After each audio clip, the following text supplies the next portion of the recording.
Greetings, adventurers. Tread lightly, for you have stumbled into the lair of the Nerdtopians. I hope that you have gathered all of your items and equipment back in the village, for there is no turning back now. A dark tunnel stands before you. As you stand at the entrance of the lair, a cold, foreboding wind blows past you and chills you down to the bone. A few hundred feet down the dark cave, you can barely make out the vague shape of... I got it. I wasted with my crossbow. 20. What? No, Steve, you didn't let me finish. There's nothing... No. I got +2 enchanted crossbow bolts, right? And I launched that into the darkness, and hit the first thing that dares to stand in my path. Wait, what the fuck, Steve? I haven't even told you... I cast Melf's Acid Arrow! Why are you casting Melf's Acid... Where's my lucky D20? I don't know! And then, get this, I laugh defiantly at the darkness and proclaim this lair in the name of Stevis, of the kingdom of Morandon. And then, I have sex with a bar wench. What the fuck, Steve? You're standing in the mouth of a dungeon. Why the fuck would there be bar wenches there? I can't play if I can't find my lucky D20. Just use another one. Ooh, I think I can conjure one. Hold on. Yep, it is a level 7 spell. Summon Servant. Says here the servant can take on any form that you want. So, I choose the form of a bar wench. A bar wench with huge... Hey, alright, enough with the bar wenches. You're not summoning illusionary bar wenches to the lair of the Nerdtopians. You're damn right I'm not, because they aren't illusionary. They're real, they're just from another plane of existence, and they return back to their realm in... Here it is. 1d6 rounds per level, so... times my level is 24 rounds. Alright, so what's that in game time? I think that's about 24 minutes. That will be more than enough time for what I need. Yeah, no kidding. For fuck's sake, are you finished? No, I haven't started yet. Alright, so how many bar wenches can you summon?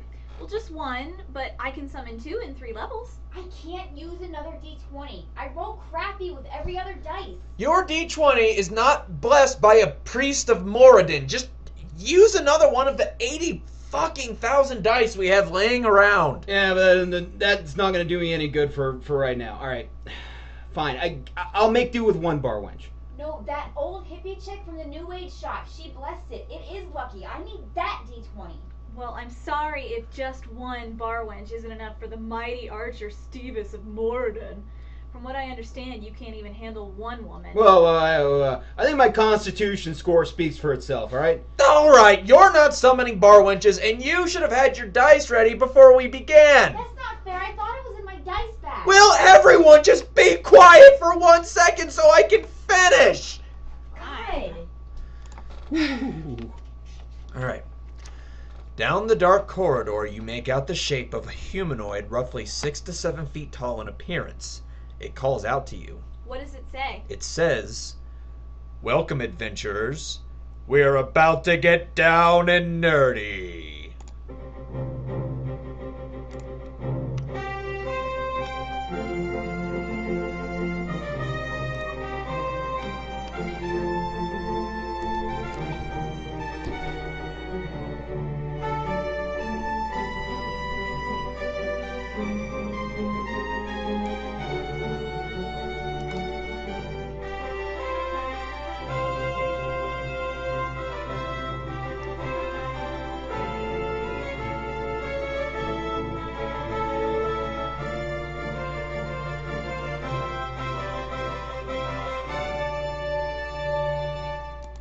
Hey, what's up, guys? Welcome to NerdtopiaCast. I'm Doolin Dalton. Acting! Thank you, Steve. Steve Wareham. And we have the wives sitting in on this one with us. Hello, Nerdtopia, Erica Wareham. And Jen Dalton. And this is going to be a special episode of NerdtopiaCast because today we're going to be digging deep into the realms of nerd to bring you our favorite experiences sitting around the gaming table. And we're going to talk about drug addiction, and it's going to be very special. And then Bob Saget's going to sit us all down and have a talk. We're gonna have. It's a very special Nerdtopia cast. We're gonna have an intervention, and then Michelle's gonna hug Bob, and then the audience goes, "Oh." And Blossom's going to break up with fucking Ted from Hey Dude. I like Ted from Hey Dude. Yeah, so did Blossom, but you know. No, but you know, we haven't really touched on this. We're over 10 episodes in at this point, and we haven't really talked about D&D as far as our nerding. We'll call it nerding. Our nerding goes. And we've talked about the video games and the comic books and the superhero movies. And I just feel like it's something that we haven't really delved into yet. And so this is going to be our special episode. We're going to go ahead and dedicate this to gaming geeks. They've kind of been giving us a lot of love over there on their Facebook page. Go check them out. Matthew Kotz, who is also a Nerdtopian. Funny guy. Great group of people over there. And so, guys, this one's for you, man. We're going to be talking about Dungeons and Dragons specifically, and some other games, but mostly D&D. Now, I'm going to say this: my Dungeons and Dragons experience pretty much all came from games with you, Right. and I am like, I think everybody has their own token. Like play type, right? Like everybody's got their own style. Well, yeah. I mean, you're talking about like style of characters. That Yeah, they play just in the general. games? I mean, you got somebody. There's occasionally you get the smart ones, right? You got the rule hawks, the ones that know Those that guys. Yeah, the ones that know that. All right, well, I'm They're gonna the bane fly of my existence. Right, I'm gonna fly over the army, and then I'm gonna cast a stone wall, but I can make it like a foot thick and 300 yards wide by 300, and then drop it on an entire army and kill people from the skies. Like Right. those guys. Yes. Yeah, no, but those guys are awesome because you never have to look anything up when they're sitting at the table. I think she's one of those guys. We actually no. We have those guys. We call them the rules imps. Yes. Basically, and we'll just it stems from an inside joke that happened during a game of X-Crawl we were playing one time. But we have a rules imp, and so if somebody likes to be the technical guy and throw a lot of the technical weight around, I put him to work, and Yeah. I just say here's the rule books, Yeah. and anytime and I keep him busy just kind of flipping around the pages, like, oh, I've got a question, rules imp, go ahead and look this up for me, and then he's too busy doing what he does to contradict me as the DM.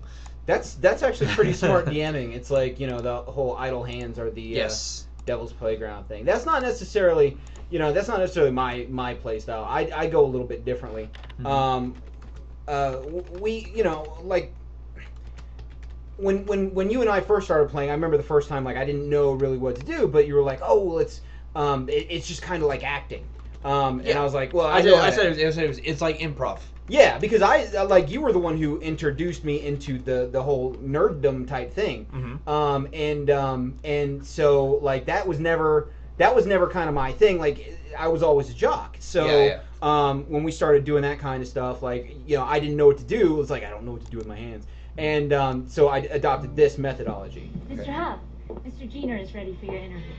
Actually, we'll be interviewing as a team.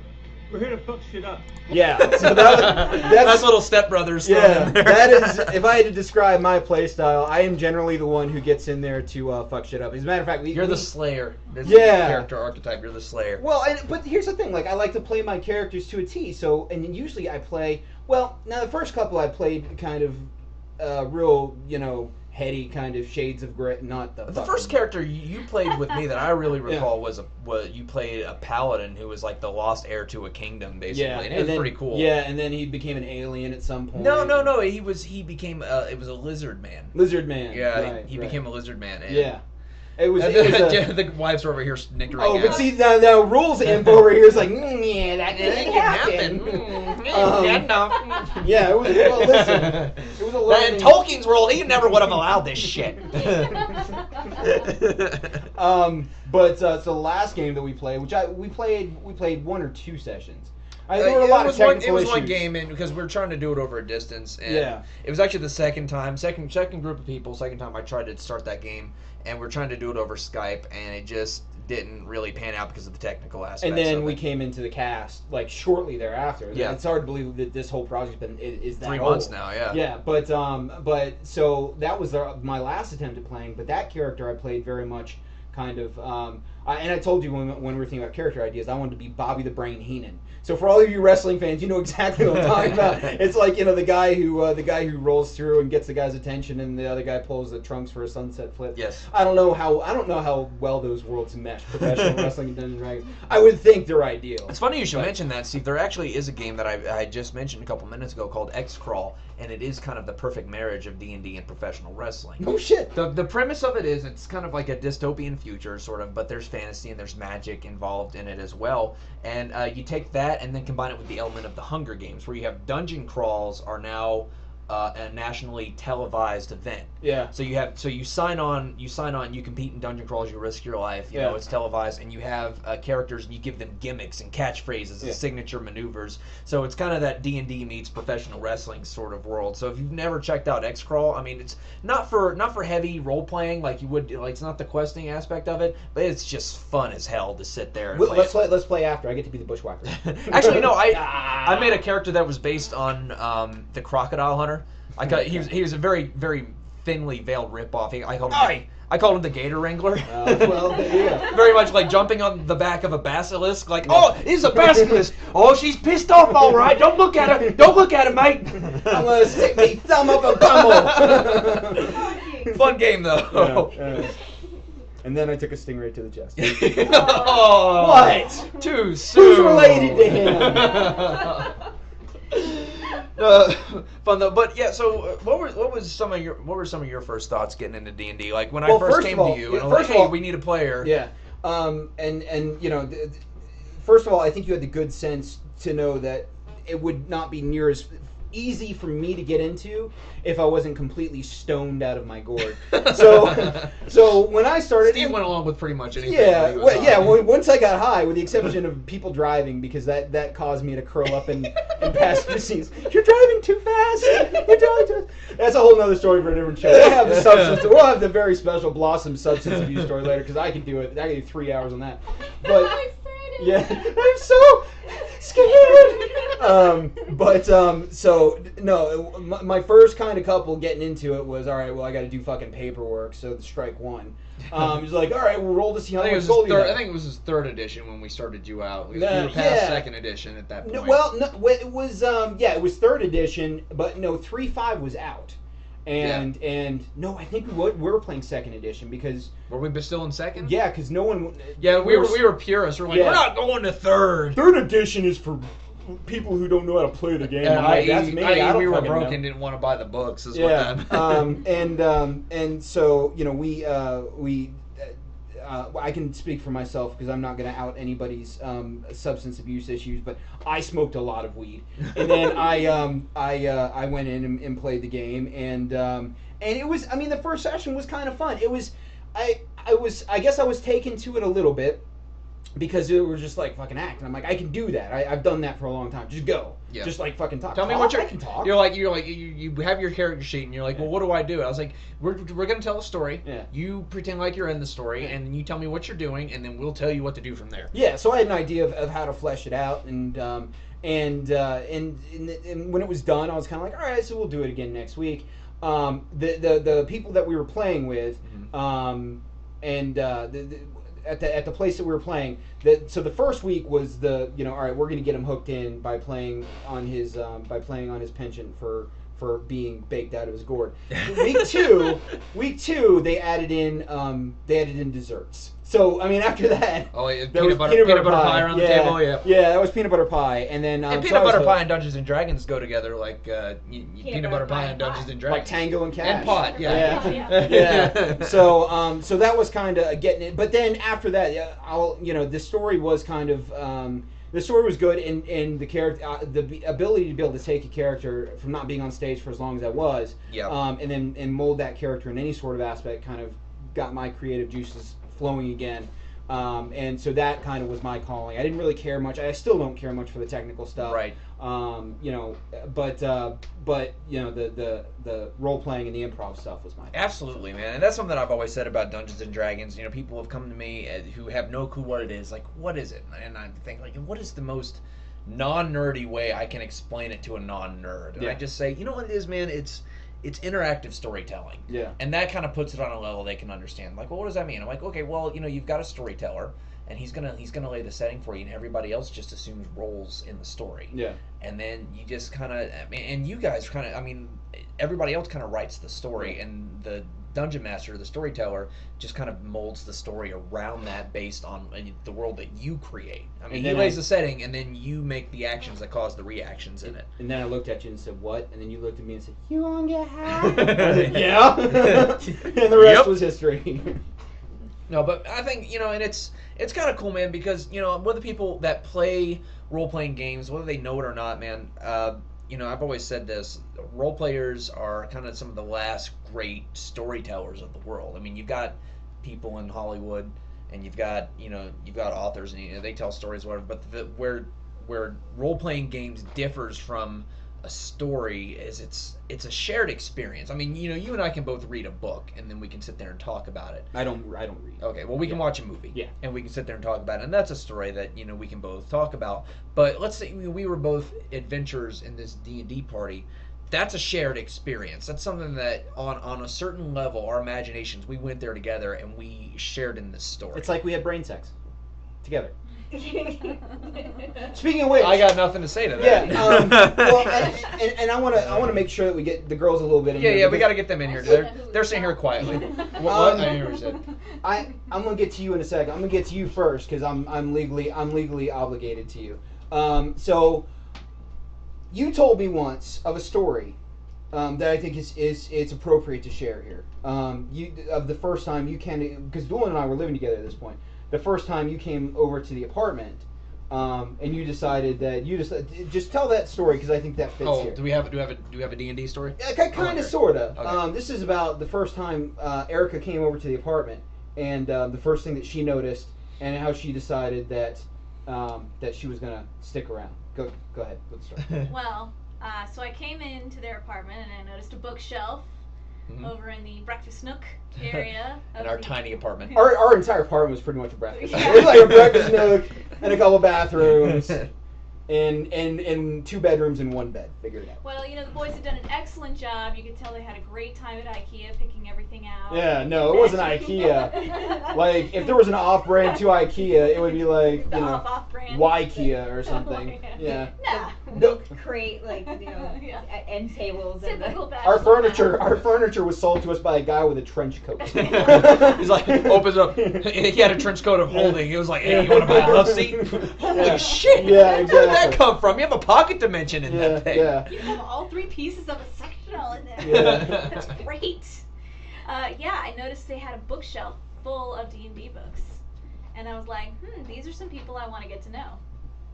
That was really impressive. So how did you? I mean, why didn't that send you running for the hills at that point?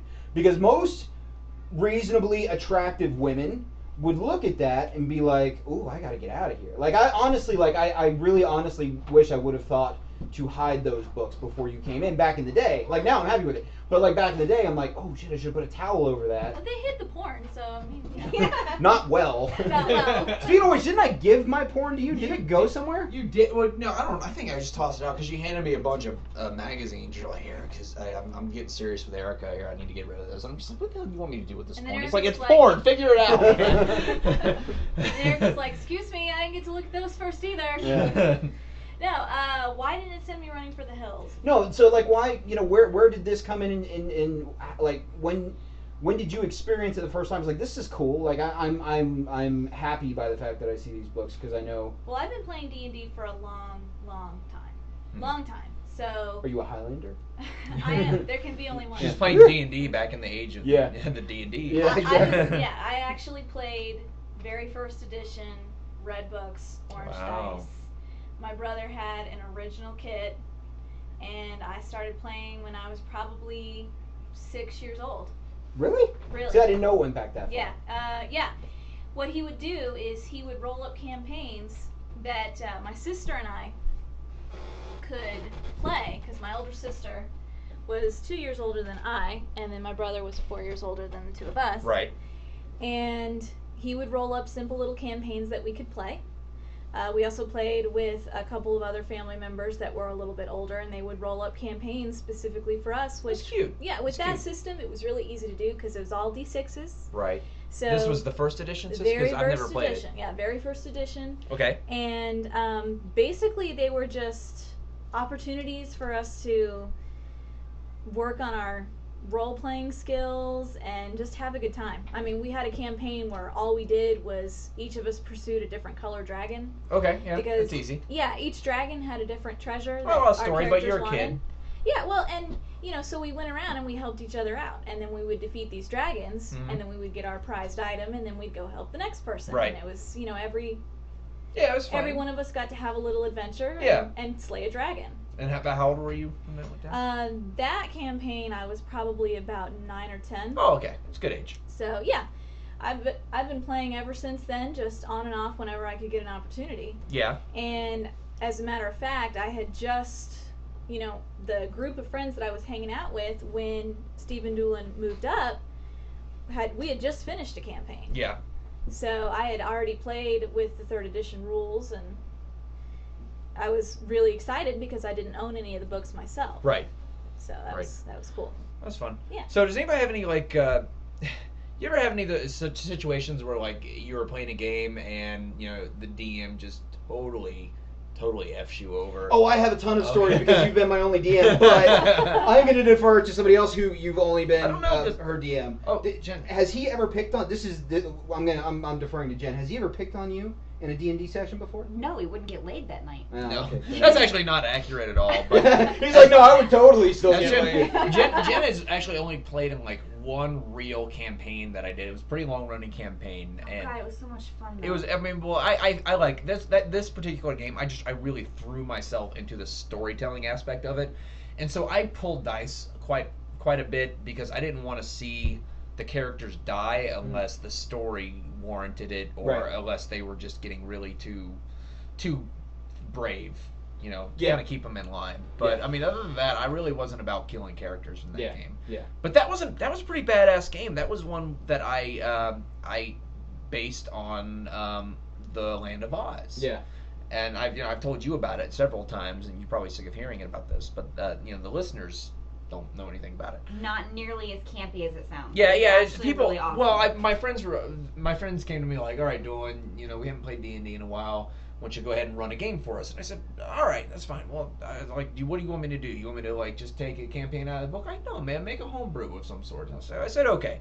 And so Jen and I just finished watching The Tin Man. We'd rented it. It came out on DVD. For those of you who don't know. And Tin Man was kind of a. Shut up. No. It was a. You're gonna regret it. What? I'm just saying. I'm trying to tell. Maybe people don't know. It was a retelling of the Wizard of Oz story, right? Yes. In steampunk fashion. I knew you were gonna go What? there. No, Yes, go ahead, it was. continue. It was. No, Yes, it was a bit yeah. steampunk. Well, I mean, It was more of a sci-fi. It was more of a sci-fi. Sci-fi It had a steampunk. steampunk feel to it, and Yeah. I didn't mind it. Yeah. It was before. It was Oh, yes. actually. I'm sorry, I forgot. That's right. You did not. It was actually, that was like back in 2008. That was before like the steampunk thing. It was really kind of in your face. Oh, you mean before Justin Bieber got in? Yeah, before Justin Bieber got a hold of the steampunk. We're here. We have gears. Get used to it. Yes. Thank God he joined onto the bandwagon. Yeah, well, because it's. I'm actually glad he did because it's over now. But that's neither here nor there. it's dead I now. love you, steampunk. So, anyways, I told my friends, I was like, I hey, like listen, steampunk. I'm gonna take the Land of Oz and I'm gonna put more of a fantasy magic sort of spin on it. And they were their like, face dropped. they're like, what the fuck, man? Why are you? We want to play D&D and you're giving us the Wizard of Oz? Fuck you. I was like, just play one session. If you don't like it, I'll scrap the whole thing.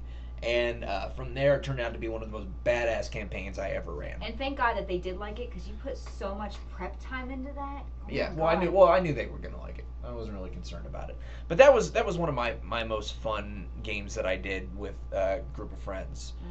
So No, wait. Okay, I have to tell this though. The two of the people we were playing with, they came up with two characters. They called them Lumpus and Grumpus. they were munchkins. They were halflings, but they were munchkins. Yes. And they were warriors. And the very first thing that they did with my character upon first interaction was pull down their pants and wave their penises at me. They were those kind of guys. But they were a lot of fun. But about 3. And what did their characters do first? Hey-o! Score 1 for Erica. But they actually, as fun as their characters were, they actually gave them up. I think 3 or 4 sessions in because they realized that this campaign was actually really serious, and they decided they needed to create some serious characters to run with it. But then they gave him a Doolin to take over, and he had a lot of fun with them. But Yes. So then Doolin got to wave his penis at you. Well, Is that any different? And here we are. Happily married. so that was kind of your first experience into D&D. Erica, has kind of reminisced on her first experiences into the role-playing genre. Why? I just turned over and Steve is currently standing next to me with his finger out of his fly hole, sitting there waving it back and Fly forth. hole. A fly hole! Yes! I got that out of the corner of my eye when Erica snickered at it, and I looked away because for a second I was like, oh my god, he did not just do I that. know, he almost poked you in the eye. You real careful. If it were real, I would have. Somebody would be dead right now. I wouldn't do that. Now, for me, finding my way into Dungeons and Dragons was actually through a complete knockoff of Dungeons and Dragons. It was a game called Dragon Strike. Now, for those of you who don't know, in the I think it came out sometime around early 90s, and I remember reading it in the comic books that I read, because that was also when I was reading comic books. They would put little advertisements in the comic books, as I'm sure they still do. Right. And one of them was for Dragon Strike. Now, Dragon Strike was a board game that was somewhat based on Dungeons and Dragons, and it kind of relied more on the board game aspect of it and the dice rolling, but you could throw a little bit of role play in there if you wanted to. It was completely up to you. Now, it came with a VHS, a little instructional how-to play video.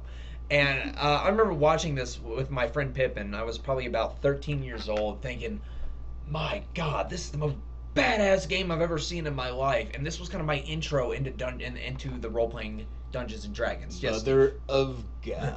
Mother of God. But no, we're gonna watch a couple minutes of this. It's you guys obviously you'll hear the audio. You won't be able to see it, but it's so campy that I can't not make fun of it as we watch. So we're gonna watch a couple minutes of it and kind of run some commentary on it. So this is the instructional video for the board game Dragon Strike. Dragon Strike! You brave tonight? How brave? Brave enough to do battle with hideous monsters? Well, no. Brave enough to sneak around dank castles Looks in like the dark Kevin and Spacey chance with being hair. the next victim of a dragon strike. Brave enough to watch a rerun of Jersey Shore. No, God, no. Nothing bad's gonna happen. Nice sunny day. So what do you want me to do with it? I left the iron plugged in! Oh God! Here comes Jem and the In the hologram. darkness. It looks like He-Man in reverse. Based on a story, it took 3 people to write this story, Yeah. apparently. Well, This ain't Shakespeare, folks. So we got a dude on horseback. Is this like a video game? Sorta. But it uses the most powerful information processor in the world. A Pentium? Videotape. Cool, so how do we play? Do we have to read a bunch of rules? I'm lazy. Not this time. is this This math? time I'm the Dragon Master, Oh, fuck and you you. are the adventurers. I don't want Is to it be okay the if I watch until I get the hang of it? That's You what don't she need said. the hang of anything. Imagination is all you need. Imagination. Open your mind, And take this pill. and I'll transport you to another realm. Anybody else see Oh, floating yeah? heads and floating hands? It's night. He's a A magician. long time ago, In a galaxy far, far you away. see a castle. I don't like the way This that dude's castle belongs eyeballing to the me. evil wizard Teraptus. Bill Teraptus. The castle's high towers and jagged walls glow in the light like the dull white. What light? It's nighttime. Dung? You sense magic in the air. You can smell it. Your nose is That's assaulted not by the magic. stench of death. Well, that was me, sorry. You're struck by Death. the stillness of death. Death. Then you hear footsteps and see a young wizard running down a path. with He's blue like a mile away. How can I tell he's a wizard?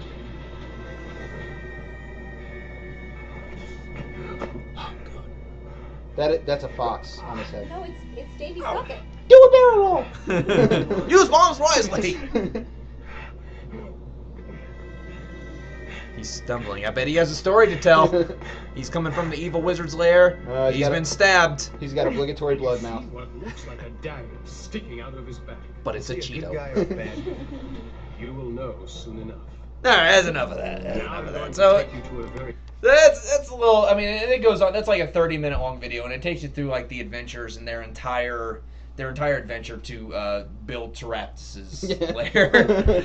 And Wait, hold on. Are you looking for Luke Teraptus or Bill? Because if Bill lives here, Luke lives in Ypsilanti. No, but yeah, so that was kind of my first foray into it. I was about 13 years old, and as campy as that was, man, that was so badass to like, this is a game that I can sit there and play with my friends. And so we played that, like, me and my buddy Pippin played that like every weekend. We get together because they had a handful of different adventures you could run with it. And then finally, like, he pulled out some of the D&D books that his stepdad had given him. And so he just kind of, it was like one-on-one D&D sessions. It was really flipping lame. But you know, it doesn't really matter when you're 13 years old. It's kind of cool when you experience that for the first time because it's unlike anything you've ever done before, and that's always stuck with me.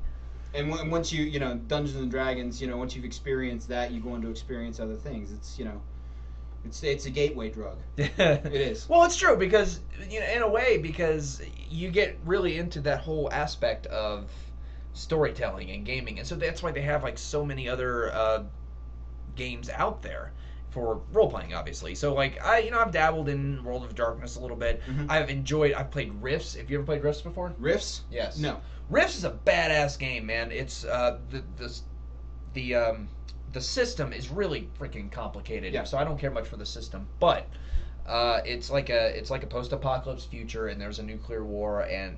Nuclear. The S is silent. So, at the nuclear war, basically it opened up all these dimensional rifts. So as it would, it's yes, science. Yes, science. Exactly, for science. And so the Earth is flooded with all these interdimensional creatures. So the survivors and all these other monsters and creatures from other, like, infinite numbers of worlds kind of pours in there. So you can add, you know, whatever elements of fantasy, whatever elements of science fiction, anything you want to conceive. There's rules for it in that game, which is pretty badass. Yeah. We actually had a character who was playing a Psi Knight, which is very similar to that of a Jedi. Yeah. With a little bit more science fiction thrown in, and they found steampunk Jedi. They found almost it's a little steampunk Jedi kind of, but they had found a copy of the old Star Wars. It's like ancient. They found a copy and they watched it and they thought it was like historical archives. Oh, and so he actually became a Jedi and lived by the code and played that kind of in Rifts. That's pretty cool. Okay. It was a pretty badass game. So we had a lot of fun with Rifts. You know, like I said, I played World of Darkness. Didn't really care much for it. I think one of the most fun games I've ever played though would have to be Star Wars, and I've still got the books for them. Yeah. Yeah. They've got a D20 system, but what I particularly remember in middle school was playing the first edition Star Wars, which was played with all D6s, believe it or not. Yeah. It's a simple system, and you can kind of take it and adapt it to anything, man. I talked a little bit about X-Crawl, and I also made The Tick as an RPG. Really? Yeah, it was a one-shot game that we played over the course of one night. Kind of a goofy one? Yeah, it was extremely slapstick. Yeah. Blast, though. We had a blast playing it.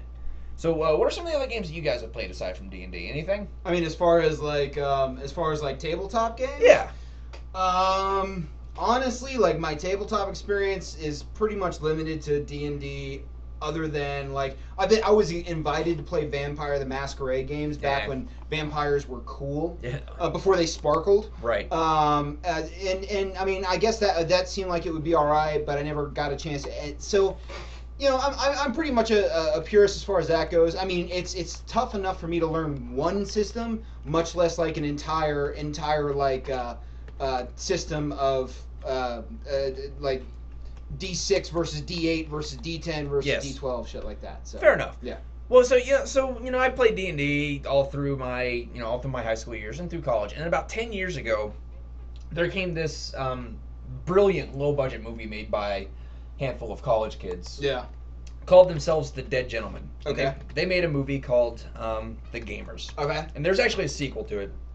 But brought a couple clips from The Gamers. Now, The Gamers, these are a group of college kids, and they're playing a game of Dungeons and Dragons in their dorm room.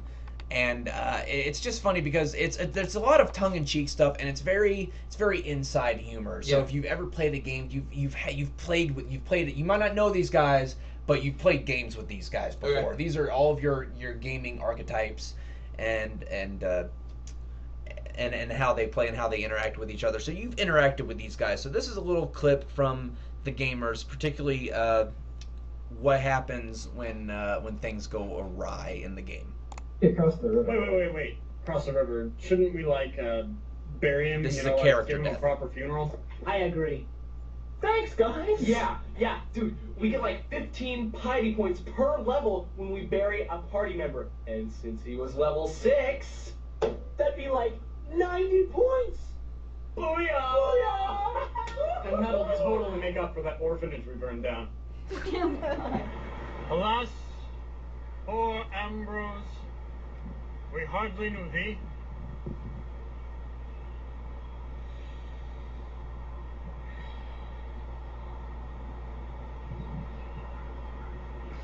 Give them the knife, I get the bag. That is mine. So that's, I mean, I think we've all had that before where your character's died during a game and they'll, yeah, we'll bury your character. All right, start taking his shit. Yeah, yeah. So we've all had that experience before. And then, so the story goes on and the gentleman who had played Ambrose makes himself a new character. Basically just carbon copies his old one. And they, you know, for story reasons, they kind of have to introduce this new character that he has made into the game with really no regard to the story whatsoever because these guys are particularly lazy. So this is what happens when Ambrose 2 comes into the mix. Guys, please, I want you to roleplay this. Remember, you never met this guy before. The last guys you met tried to kill you, and you're standing in the ruins of an evil, cursed castle. Just act appropriately. Hello, I'm Magellan, a traveling mage. I notice your group has no wizard. You seem trustworthy. Would you care to join us in our noble quest? Yes. Yes, I would. So really, just no effort whatsoever, man. And I think that really kind of encompasses a lot of the people we've played with over the years. Yeah. Well, and to be completely honest, I'm one of those. It's not like, well, I'm a character first kind of guy, so even if it's gonna further the story, like if it's not true to my character, it's like, okay, that's exactly what he would do, you know. So I tend to play that way. Yeah, the DM is like, hey, you never seen this guy before. He's creeping around a castle of your sworn enemy. Hey, you want to join us? All right. Thanks for noticing. Yeah. I had one of the players get really mad at me one time when I flat out tried to fight him and take him off his horse when he was trying to join the party because I didn't trust him. The character didn't trust him anyway. Well, that was a pretty good time for you to have done that. So I certainly defended you in that. It was really critical. You sent a rock to come over and pick up my character and his character and the horse and all and carry us away. Well, yeah, that's how that scene needed to end. So. Montel.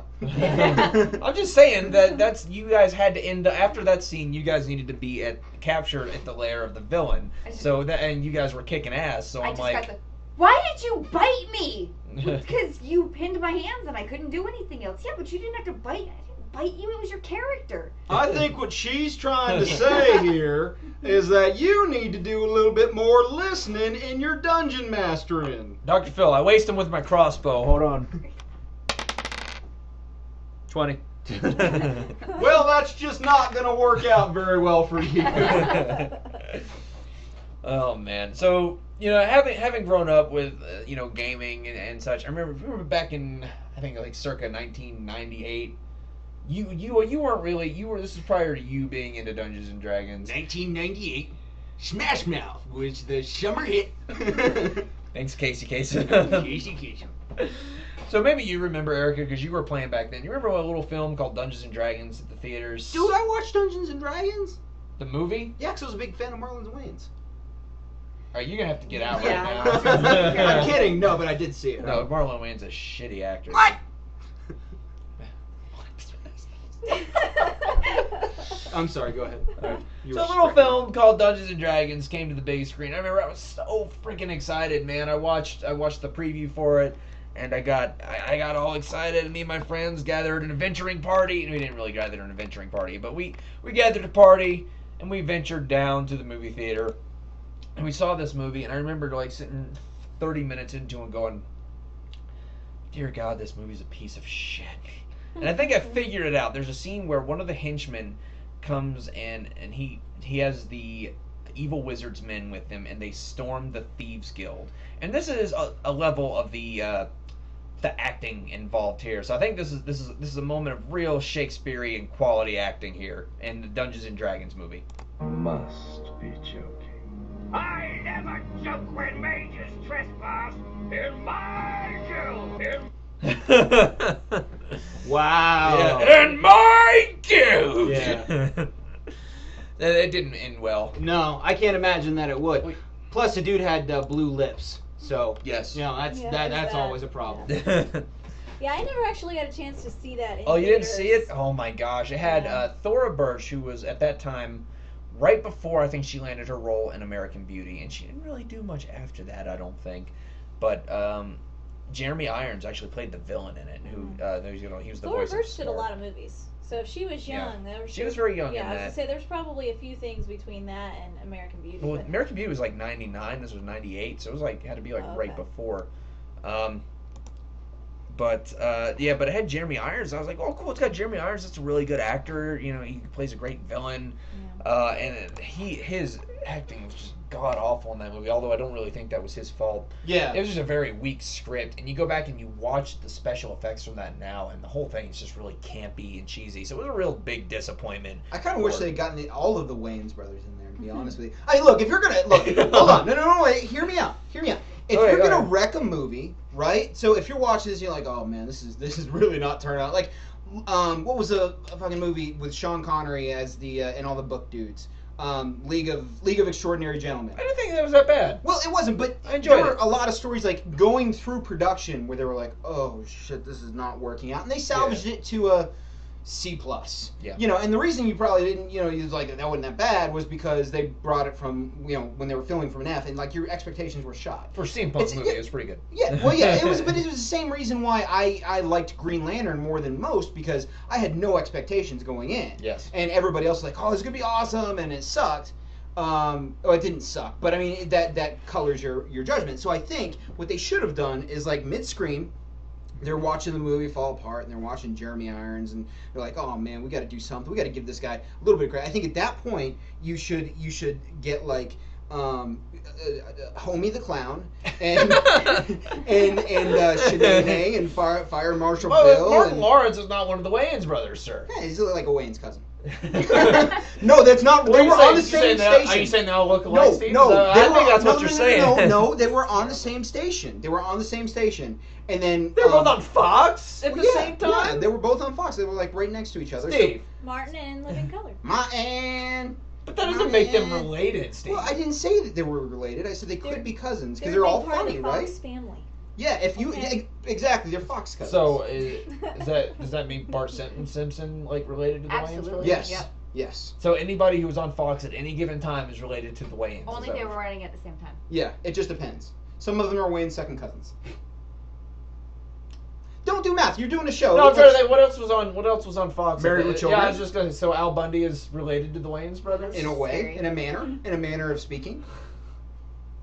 Just go on with the show. No. Because this is important, Steve. This is important. This is important. So I'll start talking about living single if you don't go back to the show. Check it out. Check it out. Keep your head up. What? Keep your head up. That's right. I know the whole song. By the way, for those of you listening to the show who've never listened to the show before, Steve and I have mild attention deficit disorder. And by mild, I mean severe. And by severe, I mean I'm heavily medicated for it. What were we talking about?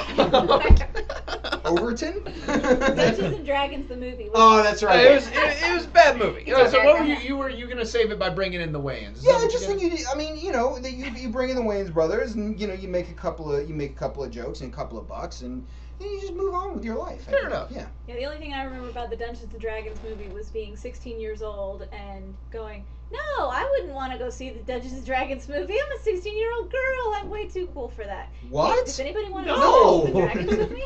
What? No. No, I didn't. But I didn't have cool friends like that before. Yeah. Yeah. Not at 16. I was too busy like, oh, look, makeup. All right. So. You know who could have very possibly saved the Dungeons and Dragons movie, Steve? Besides Keenan Ivory Wayans? Besides Keenan. No, you mean Damon Wayans. No, Keenan Ivory was like Keenan couldn't do anything. No, Keenan was the Wrangler. He was the Wayans Wrangler. He was in charge. None of the other Wayans had 3 names. It was Keenan Ivory Wayans. Go ahead. What? Go ahead. Go. You're not gonna listen. Go. Talk. I did like Don't Be a Menace, but that's neither here nor there. No, what could have done it? What could have saved it was on the DVD. Yeah. Commentary by John Madden. Oh, yeah. Oh, boy, here you got a guy who he kills orcs in his spare time, and when he holds a battle axe, he fights better. Yeah. Now you're gonna see these. You're gonna see kobolds come up from the south, right? Boom! Yeah, it's What? no.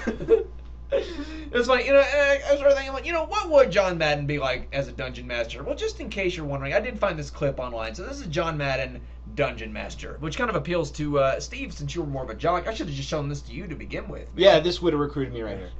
Okay, so you got these orcs here, and they're lined up in a slot formation, and then you got this big ogre here. He's gonna cut up the middle and come to the outside. That's called a bootleg, and that's tough to do when you got such a low dexterity. Shouldn't we be rolling dice? Yes. Okay, go ahead, roll a dice. Sweet! Natural 20. Your blade be true, proud fighter. Now let's take another look at that on the instant replay. What? Instant replay, guys. Come on, let's see that natural 20 again. 3. Oh, it looks like it wasn't a 20 after all. He's being crazy. Funyuns are the snack that tastes like onions, but they're not made out of onion. They're made out of potato. You're crazy. Suddenly, Brett Favre appears. He throws long to the ogre, and touchdown. Who in the name of Odin is Brett Favre? He's the quarterback at Green Bay Packers. And now Brett Favre casts a fireball and incinerates everybody within 100 feet. Boom! This is totally ridiculous. I'm gonna leave. Yes, this gaming session is terminated. Boom!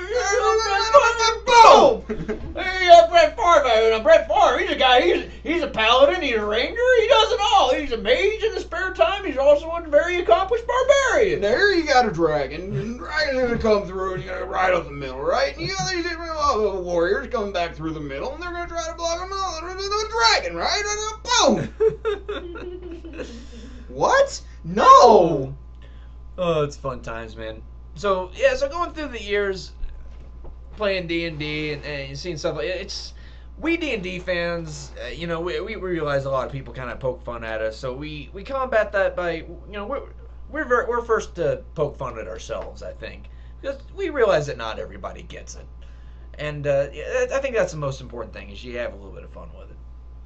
Yeah. And it also helps to have a high will save. Right? Is that the right term? Right? Did I botch that? No, you're good. I am? Yeah, you're fine. We're not really rules imps here, so yeah, we're just gonna roll with it. I'm doing the best I can. Oh, a little bit of D&D news though. Yeah. I think because Erica was talking earlier about first edition. I think I want to say it's this week. I could be wrong, but I think Wizards of the Coast, the company that bought D&D from TSR and has, you know, proceeded to rape it over the years, but they are re-releasing the first edition books. Really? So, yeah. So if you're ever curious about it, you could probably purchase them from Wizards of the Coast, which are WOTC, which some think it stands for Wizards of the Coast, but actually it stands for While It's Open, Take Cash. Nice. So. I see what you did there. Acting. Thank you. Thank you. But no, but they are re-releasing the first edition books, which have been unavailable for years. So that is actually kind of cool. So that comes on the heels of them about to come out with the 5th edition, I think, sometime in the near future. But they are re-releasing all of the other editions in time. So gamer who, you know, finds an edition that they want to stick with, you know, you can go out and get those books. Me personally, I've got one foot in the door of 4th edition already, and some players really hate 4th edition for what it is. I kind of enjoy it. I don't mind it so much. So what's the difference? Like, is that just because of like how things are rebalanced, or like? Yeah, well, they think, okay, here's the thing with 4th edition versus like 3rd edition. I mean, if you go on the D&D page, there's a lot of edition warring going on over there, which is basically where Nerd A comes in and says, 2nd edition was the best edition of all time, and then no, 3.5 was the best edition, and then the old nerd comes in there, no, you're all wrong, for I am very wizened, and it was 1st edition 'twas the best. So it's like an East Coast, West Coast. Yeah, but it's an edition war, and so I think their complaint with it was at the time that 4th edition came out. And I want to say that was 2007, 2008, something like that. Yeah.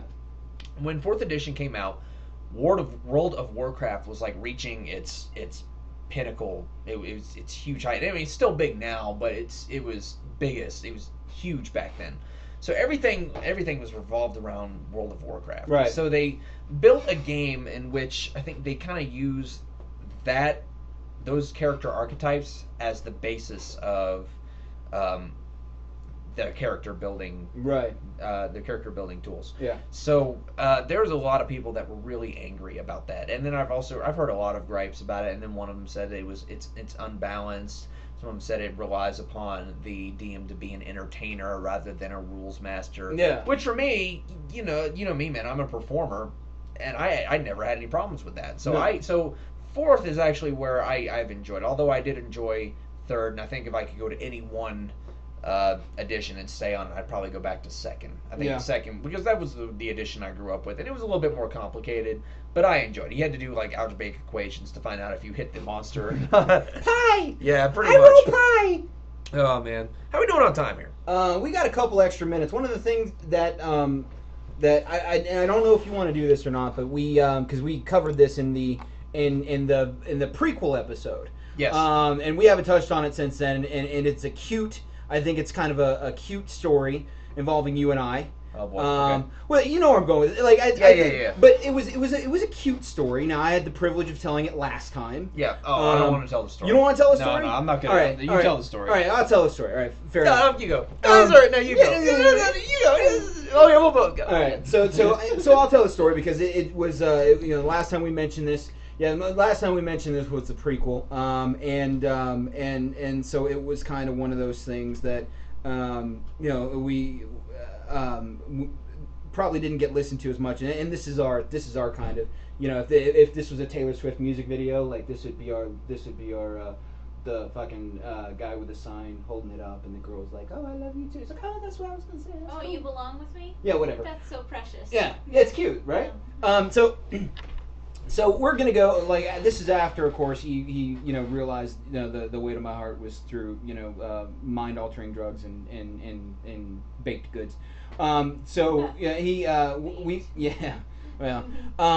went to the bookstore to go pick up books. Now I was a lad of of nothing but expendable income because I lived at this point with my sister. So I was out of the house and had a job, but I didn't have any bills, so I could easily throw away. Management position. Yeah. I was so I'm a For born, a kid, that's pretty good. I'm a born leader. Yeah. Okay. I'm a leader of men. So we didn't have any that we worked with there, but go ahead. Well, they were close. So we went to the bookstore to go pick up books. He's like, well, if you're gonna play with us, there's a couple things you need. I'm like, all right, so we'll go have a fucking supplies party. And you're yes. Like, supplies party? And I said, yeah, supplies. Yeah. And you were like, don't ever do that again. And I've done it, pretty much every chance I get since. So we go to the bookstore in the mall, and so you're like, all right, so you need this book. And I'm like, okay, that's cool. It was a player's handbook. I said, all right, so what else do I need? You're like, well, that's really it. If you want, kind of helps if you get a Dungeon Master's Guide, just so you can kind of know. It's like, all right, I appreciate knowing. I like knowing just as much as the rest. That's half the battle. Yeah, I mean that is we've gone over this. It's very important. If you don't learn anything else from this show, I think it's important that you learn that if you want to win a fight, the first thing you need to do is know. Because that's half. That's true. So anyways. So you're like, if you want to fucking know, I'm a fucker who likes to know, so I'll pick up the books. So I get the books, and you're like, so I'm like, oh, what's this? Now I'm one of those people that I'm a compulsive shopper. I'm compulsive just about everything. Mm-hmm. And I'm like, oh, this is shiny. What's this? And it was a book with a pentagram on the front and like Book skulls. of Vile Darkness. The Book of Vile Darkness. And I'm like, okay, I'll get this. So I got that too. And then Monster Manual. I think I walked out of there. I remember the total was somewhere north. It was north of $225. Yeah, you spent a lot of money on those books. Yeah, I think what I originally got quoted after I finished like oohing and aahing and drooling over the bookshelf. Yeah. Upon seeing such wonderful tomes of literature. Yes. Right. Was like $248. Yeah. I knew it was somewhere around the your laugh trap brain. Yeah. Around $250. But of course, we're picking the books out and we spend an exorbitant amount of time, and You know, I mean, we're not, you know, we were kind of, it was just the two of us in there. There's no one else around, and we tend to get a little excited sometimes. Yeah. As people tend to do. Yeah, right. You know, I mean, it's an exciting thing. Yeah, of course. So, you know, we're picking out books and all that other kind of stuff, and you know, that kind of thing. Yeah. Well, you have a really high-pitched giggle. And then my giggle goes high-pitched because it follows your giggle. Yes. So, you know, essentially, you know, whereas if you were a blind man walking into the store, you probably would have thought that there was a troop of Girl Scouts looking at porn. Yeah. But you know, but it was us. It was us. Girl Scouts don't look at porn. It was us. We're not advocating that. It was us picking out these Dungeons & Dragons books. So we get up to the checkout counter. And we're like, well, I will take all of these, please. And the girl is kind of looking. She's like, oh, okay. Yeah. Okay. No, and I know what it was you put all the books on the counter. Yeah. And it was like a competing book to something else that you had bought. And I came up, I was like, Steve, look at this one. Yes. And you're like, don't. Why you got to do that? I was like, but it goes with this book. Because I'd already dropped, 200 and some odd. I was like, but it goes with this book. And you're like, well, you know, if you're going to put it up there, then I have to buy it. Yeah. Fine. Yeah. You take the book from me, and I'm like,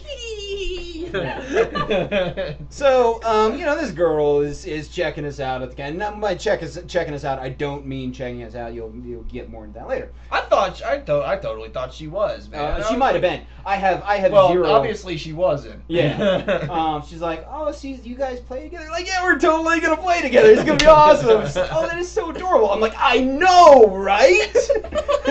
She's like, no. She's like, it's cute that you do things together. And I was like, it is, right? And then all of a sudden, his face changes. Like, wait a minute. And I'm sitting there like, oh, that's, I felt the exact same way. He's like, I'm fucking let his in. I would love to. And you're like, oh, there's something not right about this conversation. It has taken a turn, and I can't put my finger on it. And meanwhile, I'm like, I know, and so I'm like commiserating with this girl about how awesome this is. And then, what was the line? She said she's like, she basically said, she flat out, she's like, so how long have you guys been together? And I'm like, we've been together for like 3 months. I've known this guy, right? Like, I've known this guy 3 months, and we're pretty much moved in together. We're getting the books, And she's like, oh, that's adorable. He's like, stop, for the love of God, stop. Whoa. And so basically, I mean, that's basically how it happens. He's like, oh, we're not. And I still don't know what the fuck's going on. And she's like, oh my God. And, everybody's face goes white. And I'm like, I don't understand what's going on. I thought we were having a good time. We're going to get out of here and get a burger. Gershberms are my favorite beers. I don't know where that came from. But, so that was kind of the initial foray. That was like my welcoming into Dungeons and Dragons by buying the books and foreshadowed. Being called gay. Yeah, foreshadowed the gay jokes that were to come. But I was cool with it. That follows my philosophy. Everybody's a little bit gay. Everybody's just a little bit gay. Some more than others. This is where we need the camera on your face. You gotta look at my face like, buddy. Yeah. Not me. Not today. Not yesterday, tomorrow, not today. Yeah. No, man. It's fun. Like I was just saying, we can kind of have fun with ourselves, and that's not what I meant. No, back it up. I meant we can have. Speaking of being gay. Yeah. I meant we can have fun. You just said we could go have fun with ourselves. Not what I meant. I meant. It's okay. It's okay. God. Yeah. All right. Let me back it up there. So, we can have fun making fun of ourselves. And then there's a comedian named Stephen Lynch. Steve, I'm sure you know of Stephen Lynch. Yes. Your wife, Erica here, who has actually turned me on to Stephen Lynch way back when we were all living together. It's actually weird at parties because we'll be at the same party and be like, I'll look at him and be like, one of us has to change our first names. It's awkward. You get it? Because first names. Yeah, because you know him. We have the same first names. You guys run in the same circles. Boom. Yeah, whatever. It was funny. No, but he made a song called D&D. It was dedicated to Dungeons and Dragons players, totally making fun of D&D players the entire time. I don't care because I love this song so much that I listen to the song anytime before I start a gaming session. So this is multiple times. Yeah. So I will listen to this at any time before we play the game, just to start it up. So this is a little bit of Stephen Lynch's D&D. I got my 12-sided die and I'm ready to roll with the wizard and my goblin crew. My friends are coming over to my mom's basement, bringing Funyuns and the Mountain Dew. I got a big broadsword made out of cardboard, and that stereo's a pumping Zeppelin. It's that time of the night. Turn on the black light. Let the Dungeons and the Dragons begin. Everybody, it's D&D. Fighting with the legends of yore. It's D&D.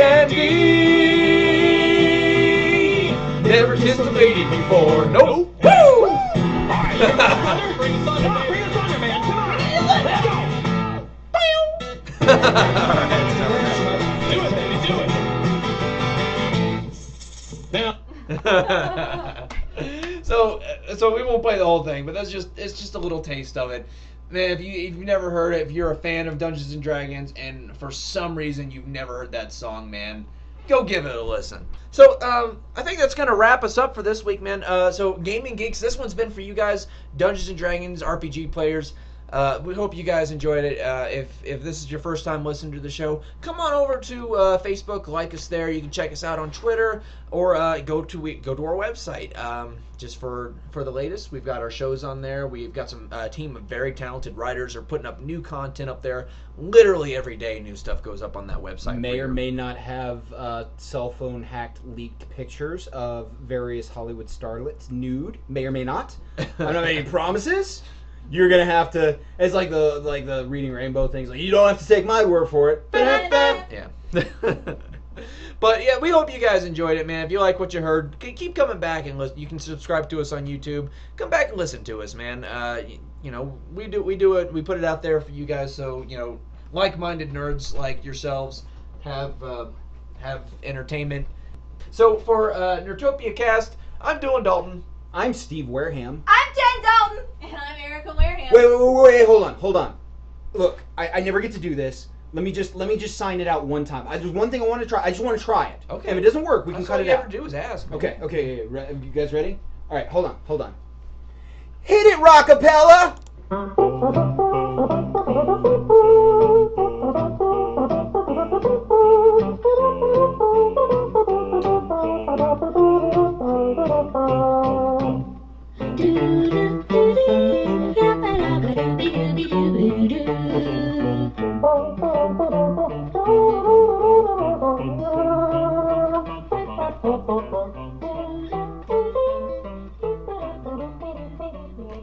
Find more funny stuff like this at www.nerdtopiacast.com or look us up on iTunes or Stitcher.